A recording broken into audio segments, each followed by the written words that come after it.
Mineko grew up on Mount Inasa, just west of Nagasaki's port. As a child, she lived an ordinary life. From a young age, she had a dream of a future in fashion, and she was also known for being a tomboy, as she was captain of her school's dodgeball team and participated in a city-wide running competition. However, following the attack on Pearl Harbor in 1941, her life quickly changed. Her older two brothers were drafted as the war carried on, with the eldest passing away in combat. And in 1944, Do was 14 years old when she, along with thousands of other students, was forced to work full-time at the Mitsubishi Arms Factory Ohasi plant as part of Japan's war effort. The Mitsubishi factory produced area-launched torpedoes, and Do was responsible for checking the bolts of newly made torpedoes as they left the assembly line. Despite the United States firebombing campaigns on cities such as Nagasaki, along with the morale of the Japanese people dropping, the production of weapons continued. So, like any other morning, on August 9, 1945, Do left her home for the Mitsubishi weapons factory, unknowing of how that seemingly ordinary day would alter the course of the rest of her life. It only took 60 seconds for Do's entire life to change. The day the atomic bomb dropped, she was situated north of its epicenter, over half a mile away, within the very same Mitsubishi factory. She had thrown herself to the floor for protection in response to the thunderous sound, and then soon found herself staring up at the ruins of her workplace. Surrounded by dangerous debris and crushed co-workers, Do and another survivor stumbled out of the building to encounter the flattened, splintered landscape. While the city changed, so too did the people, covered in sloughing, burnt skin. They shambled along what used to be the roads in grim silence. Two of her classmates extricated themselves from nearby rubble and found Do, shocked not only at the disaster, but at their friend too.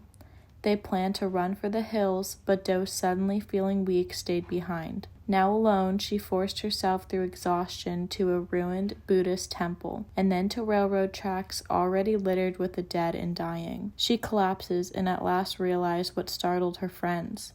Bone protrudes from an arm. Her skin is filled with glass, as is a massive wound at the back of her head. The entire left side of her body is burned, resembling the moving, gray mass of survivors she saw earlier. Under the limb of a fallen tree, Do lay badly injured, slipping in and out of consciousness, unable to hear her father's desperate cries. Do's father searched around all areas of the Mitsubishi Ohashi factory where Do was working at the time of the bombing. He cried out her name, uncertain that he would even recognize Do among the many swollen and injured faces. He returned home to confirm what clothes she was wearing the day of the bombing, and set out to continue his search, hoping to recognize his daughter. Meanwhile, Do was alerted by one of her fallen classmates that her father could be searching for her. Her attempts to stand up and be recognizable failed, and resulted in getting the attention of a man who moved her to a field of dead and injured bodies. At one point, someone covered Do in mosquito netting. She recalls thinking, anything, even muddy water would have been fine to relieve her intensely dry throat. As she lay there, she remembered having a hallucination of a field with rice paddies, blossoms, and butterflies. In the distance, her vision portrayed a white man in a kimono getting closer to her. That's when whispers telling her not to sleep woke her. Do believed it was God bringing her back from the brink of death. Do was conscious to hear her father's cries, and using every ounce of her remaining strength, she moaned a single yes. Do was carried by her father and others for 2.5 miles to a doctor whose yard was overflowing with injured and dying people hoping to be treated. While waiting for U.S. soldiers to arrive, Do began to show many of the symptoms of radiation illness, such as fever, diarrhea, and purple spots that appeared all over her body. Because this was a new phenomenon, many people, including Do's parents and doctor, assumed that they were signs that the person was going to die.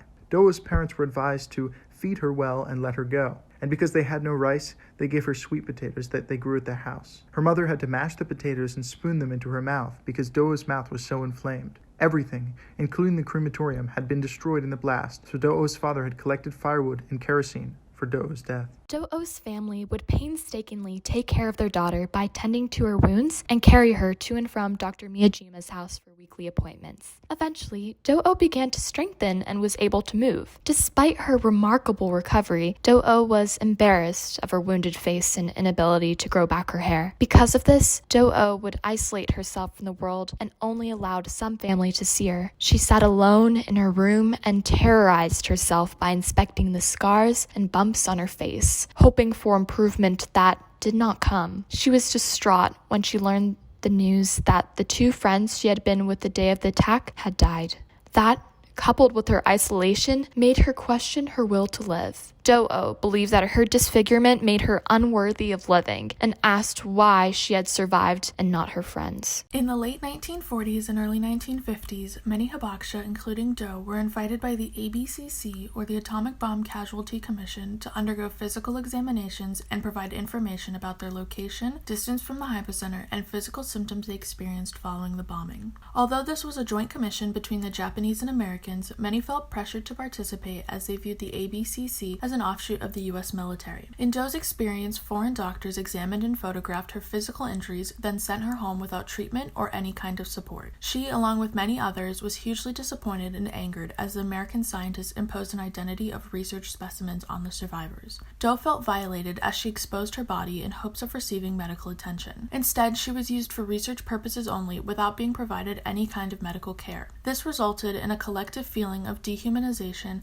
and powerful feelings of being used by the United States as guinea pigs in military experiment. The U.S. government made excuses refusing to provide medical care to the traumatized hibakusha, leaving Do and many others feeling disappointed and struggling more than ever to come to terms with their new identity. Do emerged from hiding. After 8 years in isolation, she finally knew that it was time to transcend her atomic bomb experiences and somehow create a new exciting life for herself. She was desperate to overcome her shame and reclaim her life, so she commuted to her dressmaking school that made her venture outside her comfort zone of home. While her injuries had healed and the pain of the glass shards that were jabbed into her body had erased, she still had no hair on her head. The constant physical reminder of her baldness reminded her of that exact moment 8 years ago that changed her life. However, the world awakened her to the crucial necessity of her own independence. She quickly found a part-time job grilling food for Japanese people. After some persistence and hard work, 6 months later, she was hired as the Nagasaki representative for a cosmetics company. For the first time since the bombing, Do felt alive again and began envisioning a future for herself. She dreamed of living a truthful, authentic, and full life for the people who didn't get the chance to achieve their dreams, for the people whose family they could no longer find through the blackened ashes, but most importantly for hibakusha women. Do wasn't satisfied and wanted to continue to push herself and test her overall potential. She wanted to move where anything could happen,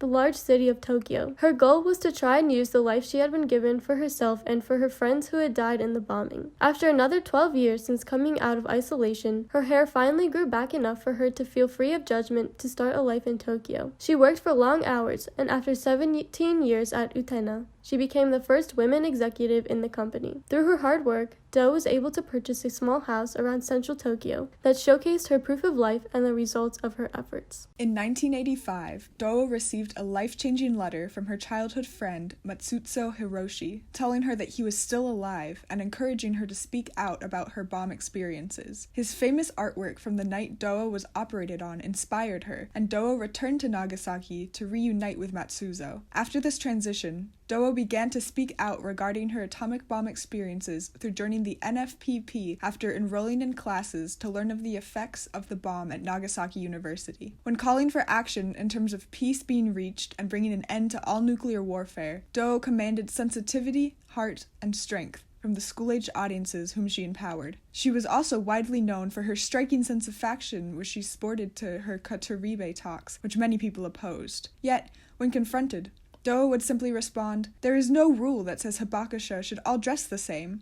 I am hibakusha. I am me." Do's confident sense of self-expression and female empowerment in her role as a peace activist in Nagasaki furthered her inspiring character. If there's one thing that we should all take away from her activism, it should be sensitivity, heart, and strength. In 1994, 5 years after her return to Nagasaki, Do was diagnosed with breast cancer. As a hibakusha, rates of leukemia deaths were 30 times higher than normal, with elevated rates of breast, lung, colon, thyroid, stomach, and other cancers, as well as late-onset diseases of the bodily systems. Females especially who were exposed to radiation at a young age were at significantly higher risk. Do's first thought was if she would still be able to enjoy fashion. She was also filled with anxiety, believing, "The ghost of the atomic bomb still haunts me." She felt robbed of the rest of her life and felt overwhelmed that external factors were constantly controlling her life. Do realized she wanted to take control again. She quit smoking, criticized her tumors, journaled her thoughts, prayed for the elimination of nuclear weapons, and vowed to become a better woman. Do was declared cancer-free following her treatment. She once again triumphed over the bomb. In 2006, Dou was diagnosed with colon cancer and was told that it was too aggressive to treat. In 2007, she learned that the cancer had spread to her lungs and brain. After this diagnosis, she spent the last months of her life in the hospital under the care of the hospital staff and her sister Okada. Although she faced this grim diagnosis, she still found joy in sharing a beer with her family and friends that visited her in the hospital. On March 14, 2007, Dou passed away in the comfort of her home, which is the place that she desired to spend her last days. After the bombing, Dou made it one of her goals to live until the age of 75, and she died after surpassing this goal by 2 years. Because of this, she believed that she had finally defeated the atomic bomb. She once said that she thinks it takes great emotional strength and force of will to triumph over nuclear weapons. She spent her whole life battling the atomic bomb, and finally got the satisfaction of defeating the bomb at the end of her life. Later on, Okada found one of the last pieces of artwork that Dou made. This shikishi, which was a square of cardstock with short writings on it, said, "Thank you for a good life." Even though she was greatly impacted by the atomic bomb, she didn't let it control her life, and she lived her life to the fullest.